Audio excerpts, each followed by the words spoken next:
केवल एक परमात्मा में श्रद्धा और समर्पण का संदेश देने वाली गीता सबको पवित्र करने का खुला आमंत्रण देती है।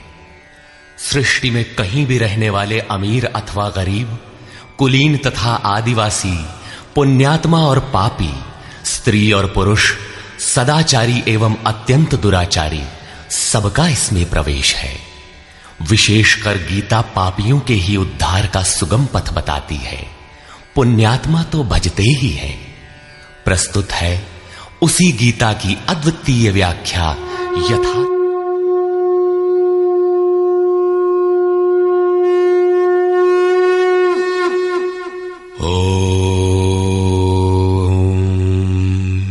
श्री परमात्मने नमः।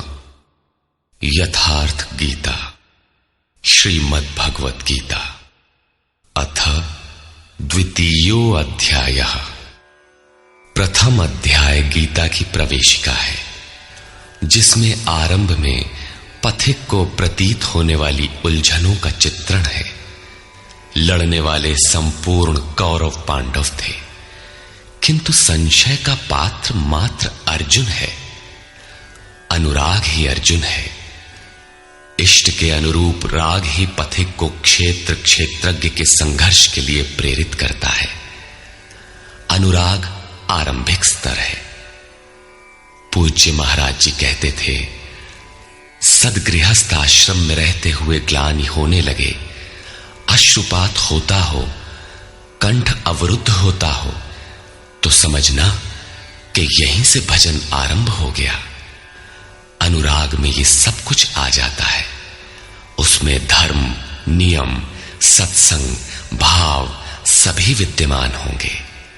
अनुराग के प्रथम चरण में पारिवारिक मोह बाधक बनता है। पहले सभी चाहते हैं कि हम उस परम सत्य को प्राप्त कर लें, किंतु आगे बढ़ने पर वो देखता है कि इन मधुर संबंधों का उच्छेद करना होगा। तब हताश हो जाता है। वो पहले से जो कुछ धर्म कर्म मानकर करता था, उतने में ही संतोष करने लगता है। अपने मोह की पुष्टि के लिए वो प्रचलित रूढ़ियों का प्रमाण भी प्रस्तुत करता है, जैसा अर्जुन ने किया कि कुल धर्म सनातन है। युद्ध से सनातन धर्म का लोप होगा, कुल क्षय होगा, स्वैराचार फैलेगा। ये अर्जुन का उत्तर नहीं था, बल्कि सद्गुरु के सान्निध्य से पूर्व की अपनाई गई एक कुरीति मात्र थी।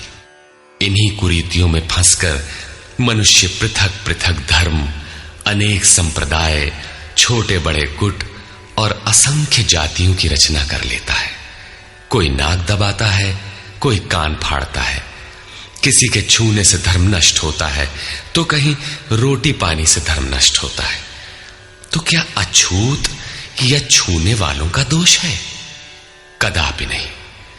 दोष हमारे भ्रमदाताओं का है। धर्म के नाम पर हम कुरीति के शिकार हैं, इसलिए दोष हमारा है। महात्मा बुद्ध के समय में केश कंबल एक संप्रदाय था, जिसमें केश को बढ़ाकर कंबल की तरह प्रयोग करने को पूर्णता का मानदंड माना जाता था। कोई गोव्रतिक गाय की भांति रहने वाला था, तो कोई कुक्कुरव्रतिक कुत्ते की तरह खाने पीने रहने वाला था। ब्रह्म विद्या का इनसे कोई संबंध नहीं है।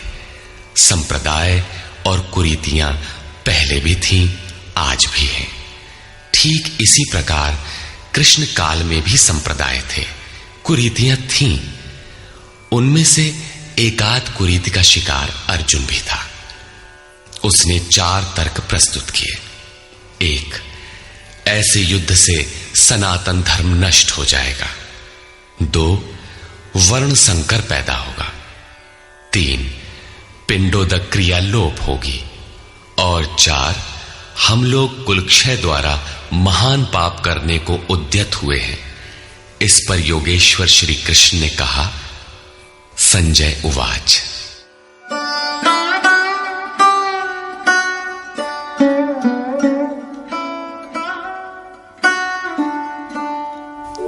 तंतथा कृपयाविष्टम् अश्रुपूर्णाकुलेक्षणम् विषीदन्तमिदं वाक्यम् उवाच मधुसूदनः। करुणा से व्याप्त अश्रुपूर्ण व्याकुल नेत्रों वाले उस अर्जुन के प्रति मधुसूदन, मद का विनाश करने वाले भगवान ने ये वचन कहा। श्री भगवान उवाच।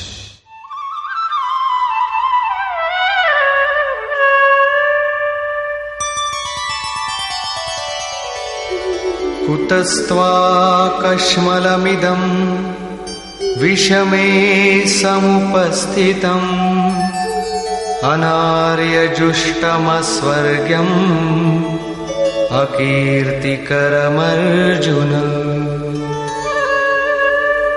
अर्जुन, इस विषम स्थल में तुझे ये अज्ञान कहां से हो गया? विषम स्थल अर्थात जिसकी समता का सृष्टि में कोई स्थल है ही नहीं, पारलौकिक है लक्ष्य जिसका, उस निर्विवाद स्थल पर तुझे अज्ञान कहां से हुआ? अज्ञान क्यों? अर्जुन तो सनातन धर्म की रक्षा के लिए कटिबद्ध है। क्या सनातन धर्म की रक्षा के लिए प्राणपण से तत्पर होना अज्ञान है? श्री कृष्ण कहते हैं, हां, ये अज्ञान है। न तो संभावित पुरुषों द्वारा इसका आचरण किया गया है, न स्वर्ग ही देने वाला है और न ये कीर्ति को ही करने वाला है। सन्मार्ग पर जो दृढ़ता पूर्वक आरूढ़ है उसे आर्य कहते हैं। परिवार के लिए मरना मिटना यदि अज्ञान न होता तो महापुरुष उस पर अवश्य चले होते।